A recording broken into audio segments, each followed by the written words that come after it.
الحمد لله والصلاة والسلام على رسول الله و علی آله و صحبه و من والاه. با سلام و درود خدمت شما بینندگان عزیز، هر جا که هستید براتون اوقات خوبی را آرزو میکنم. برنامه امروز ما هم در مورد خطاهای رایجی است که در نماز اتفاق میفته و خیلی از مسلمان‌ها به اون انجام میدن بدون اینکه بدونن که این یک خطا هست و یک اشتباه هست که باید از اون دوری کرد. یکی از خطاهایی که امروز میخوام بهش اشاره کنم اینه که بعضیا وقتی که از رکوع سرشون رو بلند میکنند به اشتباه گرفتن. وقتی میگی سمع الله لمن حمیده، بعضی دستشون رو اینجوری میگیرن مثل اینکه میخوان دعا کنن. این درست نیست. این خطاست، خطای رایجی است که بعضیان رو انجام میدن. درستش اینه از دستتو اینگونه بلند میکنی تا نزدیک شونهات یا تا نزدیک لاله گوش این انگشتات برسه. میگی سمع الله لمن حمیده ربنا ولک الحمد. دیگه نباید این گونه کنی، فکر کنی دعا میکنی و بخوای دعا کنی. این شیوه دعا کردن درست نیست. سنت پیامبر علیه السلام این هست که دستات رو تا نزدیک شونهات بلند میکنی و این درست است. بعضی از دیده شده بعضی وقتی که میخوان دستشون رو بلند کنن یا دستشون اینقدر بلند میکنن تا نزدیک بالاتر از سرشون هم میبرند. این هم باز خلاف سنت است. همونطوری که به تناسب این من یادم اومد بعضی وقتی میخواد نیت بکنه، وقتی که میخواد نیت نماز رو بکنه دستش رو میذاره روی گوشاش و نیت میکنه یا دستش رو میذاره روی صورتش و نیت میکنه و اینها همه خطای رایج هست. این گونه نیست. باید دست رو بلند میکنی و نیت میکنی. رفع الیدین میگن، نه اینکه شما دست رو روی گوشات بذاری یا روی صورتت بذاری و این گونه نیت نماز رو بکنی. نه، دست رو بلند میکنی الله اکبر. این شیوه درست تکبیر گفتن هست. اما اینکه دست رو روی گوشات بذاری یا دست رو روی اینطوری در مقابل گوشات بگیری، اینا جزو خطاهای رایجی هست که بعضیا مرتکب اون میشن. در مورد سمع الله لمن حمیده هم عرض کردم که نباید فکر کنی که داری دعا میکنی و دستات رو به آسمان بلند کنی، بلکه دستات رو اینگونه رو به قبله باز میکنی، بلند میکنی، پایین میاری. این بهش میگن رفع الیدین، بالا بردن دستها و ارتفاع دادن به دستت هست. یکی از خطاهایی که خاص خانم ها هست و لازم هست که به اون اشاره کنم، خطای رایجی است که حالا اختلاف فقهی هم درش وجود داره، ولی قول راجع این هست که باید پاها رو پوشوند. یکی از این خطاها این هست که بعضی از خانم ها انجام میدن، اینه که فکر میکنن پاها جزو عورت نیست و یا چون دامن پوشیدن یا دامانشون کوتاه هست میبینی ساق پاشون پیداست و در رکوع و در سجود بالاتر از ساق پاشون هم پیدا میشه و این شرعاً نمازشون رو باطل میکنه. در مورد خود تا قوزک پا اختلاف نظر وجود داره، ولی قول راجع عرض کردم، قول راجع اینه که تمام بدن زن عورته و باید همه رو بپوشونه. همونطوری که در حدیثی که اومده، حدیث ام سلمه است که میگه ام سلمه گفته قالت ام سلمه یا رسول الله فكيف تصنع النساء بذيولهن قال ترخینه شبرا. گفت که ام سلمه گفت ای رسول خدا، زنان این دامنشون رو تا کجا، یعنی درازی دامن تا کجا باید باشه؟ آیا پاشون رو بپوشونه؟ یعنی مثلا این سوال این بود چقدر به زمین برسه نرسه. در مورد مردا مشخصه که اسبال الازار ممنوعه، شرعاً منع شده کسی چاک لباسش، حالا لباس عربی بیشتر چاک داره، چاک لباسش به زمین برسه یا پایین تر از قوزک پا باشه یا ازاری که میپوشه، یعنی همون لنگی که میزدن پایین تر از قوزک پا باشه، ممنوعه برای مردا. ولی برای زنا برعکس اینه، دراز بودن لباس و چاک لباسشون دراز باشه تا به زمین برسه مستحب هست و توصیه شده. ام سلمه در مورد همین سوال میکنه، میگه چگونه باید باشه؟ پیامبر فرمود ترخینه، لباستون رو زمین بکشه، یک وجب رو زمین باشه، یک وجب رو زمین. قالت اذا تنکشف اقدامهن، گفت اگه این گونه فقط یک وجبش رو زمین باشه پاشون پیدا میشه وقتی که بخوان سجده برن. قالت اذن تنکشف اقدامهن قال ترخینه ذراعا. پس اگه این گونه است نیم گز اون رو لباسشون رو زمین باشه. لا تزدن علیه، بیشتر از اون نباشه. خب این در واقع نقطه‌ایه که اشاره داره به این که باید پاها پوشیده باشه. پاها پوشیده باشه. زنان باید پاشون رو بپوشونن در وقتی که نماز میخونن و لباسشون لباس ساتری باشه. این یک موضوع. و خطای دیگری که از خطاهای رایجه و منتشر هم هست متاسفانه، پوشیدن لباس تنگ هست، لباسای چسبان، لباسی که به بدن میچسبه. حالا این لباس چسبیده اونی که باعث میشه که برجستگی های بدن پیدا باشه، چه در شلوار چه در بلوزی که میپوشند، اگر چسبنده باشه و تنگ باشه، اینا باعث میشه که هم برای زن هم برای مرد فرقی نمیکنه.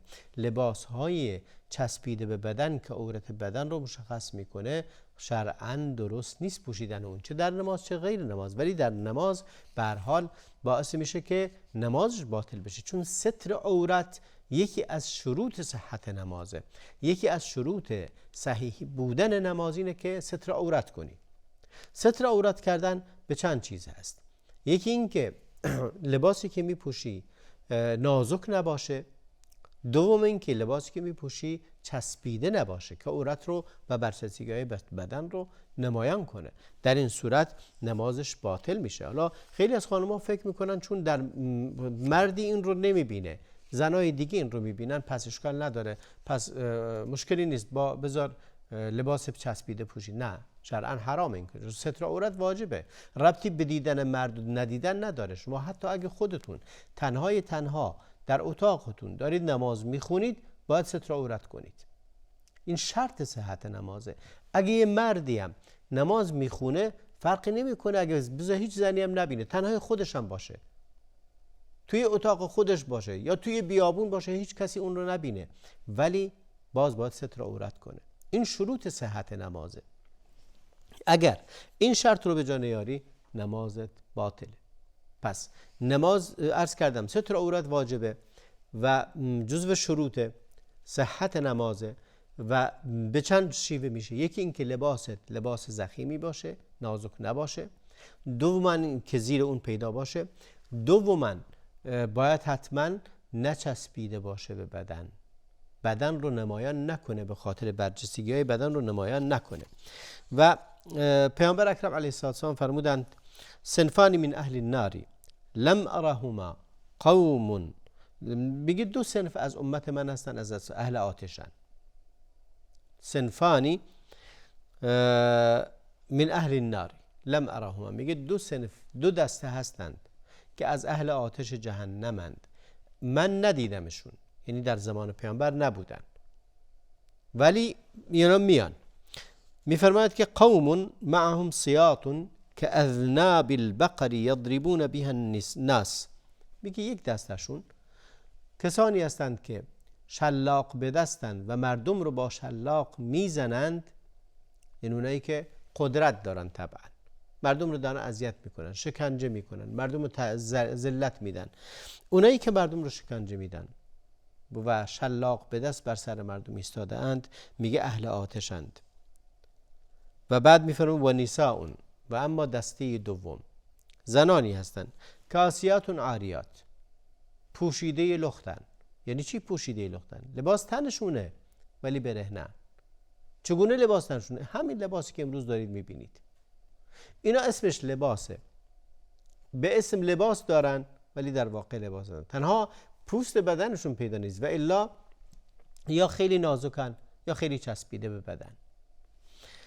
بعد میفرماید ممیلات مائلات، خلاصه خم و راست میشن و به این طرف راه میرن، وقتی که راه میرن با تمایل به چپ و راست دیگه میلان میکنن و این شیوه راه رفتن ها میفرماید که باز یکی دیگه از اشکالش هست. مثلا رؤوسهن که اسنمة البخت المائله، میگه موهای سرشون رو مانند کوهان شتر بستند. لا يدخلن الجنة، میگه اینها وارد بهشت نمیشن. ولا یجدن ریحها، بوی بهشتم به مشامشون نمیرسه. و این ریحها لیوجد من مسیرت کذا و کذا، بوی بهشت در مسافتهای طولانی، بسیار طولانی شنیده میشه، به مشام میرسه، ولی اینها اینقدر از بهشت دورن که بوی بهشتم به مشامشون نمیرسه. ببینید موضوع به این مهمی که خیلی مهمه. متاسفانه امروز میبینیم خیلی از انسانهایی که خودشون رو مسلمان میدونن، متعهد میدونن، حجاب سرش کرده به قول معروف، ولی چه حجابی، و لباسش رو اینقدر چسبونده، اینقدر تنگ به بدنش کرده که مثل اینکه لباسی به تن نداره، تمام برجستگی های بدنش پیداست، فقط مونده این که فقط برهنه نیست، در واقع همونطور که حدیث گفت کاسیاتون عاریات. و این خیلی موضوع حساسیه که ما باید حتما به اون دقت کنیم و اون رو خوب بدونیم.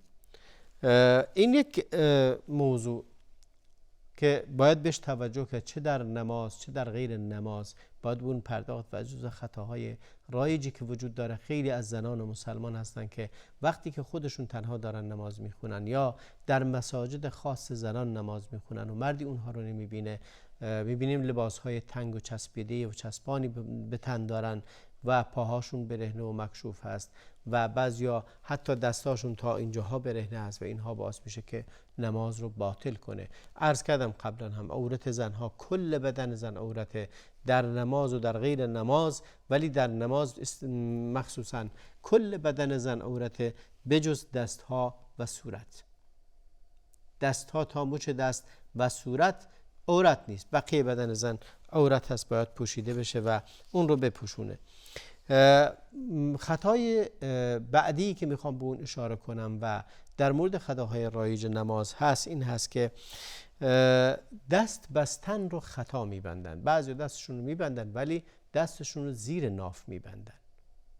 دست راست رو به روی دست چپ میذاره، اما اینقدر دستش رو شل گرفته زیر ناف دستش رو میبنده. دلیلی باید وجود داشته باشه که انسان این کار رو بکنه. و این یک خطاست. خطای دوم این که دست چپ رو بر روی دست راست میذاره بعضیا، و اینم باز خطا هست که کسی این کار رو بکنه. حدیثی از قبیسة بن حلب هست که میگه، روایت از پدرش میکنه، میگه رأیت النبی صلی الله علیه و سلم ينصرف عن يمينه وعن يساره ورأيته قال يضع هذه على صدره وصف یحیی الیمین علی الیسرا. ببینید این که پیامبر دست راستش رو روی دست چپشون میگذاشتن و میگیم کان یضعهما علی الصدر، روی سینه که میگه بعض از بالاتر از ناف رو در تعبیر فقها و در تعبیر علما، در تعبیر حتی در اون زمان رایج این بوده، بالاتر از ناف رو صدر میگفتن. به خاطر همین امام نووی میگه بالاتر از ناف رو جزو صدر حساب میکنه و پایین تر از ناف رو جزو خلاف ها میدونه، و این جزو قضایایی است که در فقه در نزد امام ابو حنیفه اشکال نداره پایین تر از ناف، ولی دلیل شرعی و احادیث این رو تقویت میکنه که بالاتر از ناف باید دست تو ببندی و بستن دست جزو سنت های مؤکده. بعضیا حتی دست نمیبندن، یا بعضیا نصف نماز رو دست میبنده نصفش رو دست نمیبنده. من خودم مشاهده کردم که بعضیا که میگه نماز رو که شروع میکنه دستش بازه، بعد آخراش دست رو میبنده. این خلاف سنته. سنت پیامبر علیه السلام بستن دسته، این که دست راست رو بر روی دست چپ بذاری و یا به شکل قبضه مچ دست چپ رو قبضه کنی بگیری با دستت، و این جزو سنت ها هست. و از جمله خطاهای دیگری که وجود داره اینه که یعنی بعضیا از زمین بلند شدن، این خیلی زیاد هست. پیامبر اکرم علیه السلام وقتی که بلند میشدن از زمین دستشون رو زمین میذارن، زمین رو فشار میدادن میومدن. این با تأکید به با اعتماد، یعنی با ستون قرار دادن دستها بود. دستها رو زمین قرار میدادن و بلند میشدن. بعضی از روایات اومده میگه کان صلی الله علیه و سلم ینهض معتمدا علی الارض الى الرکعه الثانیه. وقتی که بلند میشد از زمین برای رکعت دوم دستش رو ستون قرار میداد و بلند میشد. این گونه نبود بدون اینکه دستش رو به زمین بذاره از زمین بلند بشه. و کان یعجن فی الصلاه. بعضی میگن که در این روایت اومده که دستش رو فشار میداد به زمین. بعضی میگن با مشت کرده دو تا دست رو زمین میذاشت و بلند میشد. هر دوی اینها درست است. مهم این است که از زمین بلند شدن دستش رو اعتماد و ستون خودش قرار بده. چیزهایی هستند که جزو سنت‌های فراموش شده هستند. اینا جزو سنت است پیامبر انجام داده ولی خیلی اون رو فراموش کردن و بهش توجه نمی‌کنن. مهم اینه که ما در اعمالمون، در نمازمون تابع پیامبر اکرم علیه السلام باشیم. وقتی که میگه یعجنو یعنی مثل اینکه داره خمیر درست میکنه. شما دیدید نانوایی که داره خمیر درست میکنه چطوری با دستاش خمیر رو میزنه؟ در واقع ستون قرار دادن دستا با تأکید کردن این مچ دستا و مشت کردن و بلند شدن از زمین برای رکعت بعدی است. این جزء سنته و این سنت عملی رو انسان نباید ترک کنه و اون رو انجام بده. اجر و ثواب به این نیت انجام بده. مهم نیست حکمتش چیه، مهم نیست چه درسی از اون میگیرید، مهم اینه که ما داریم با این کارمون پیرو و تابع رسول الله علیه السلام هستیم. این قضیه مهم هست که ما باید انجام بدیم و در نمازمون تابع اون باشیم. اینا مجموعی از خطاهای رایجی بود که در نماز وجود داره و انشاءالله در هفته‌های بعد خطاهای رایج دیگری که در نمازها یا در عبادات دیگری مثل روزه، مثل زکات، مثل حج وجود داره رو هم بهش اشاره خواهم کرد و اونا رو هم در روشنگری درش خواهیم کرد. امیدوارم که بتونیم در این برنامه و برنامه‌های دیگه عبادت درست رو، نماز درست رو یاد بگیریم. تا برنامه دیگر و هفته دیگر همه شما رو به خدای بزرگ میسپارم. صلی الله و بارک علی نبینا محمد و علی آله و صحبه اجمعین.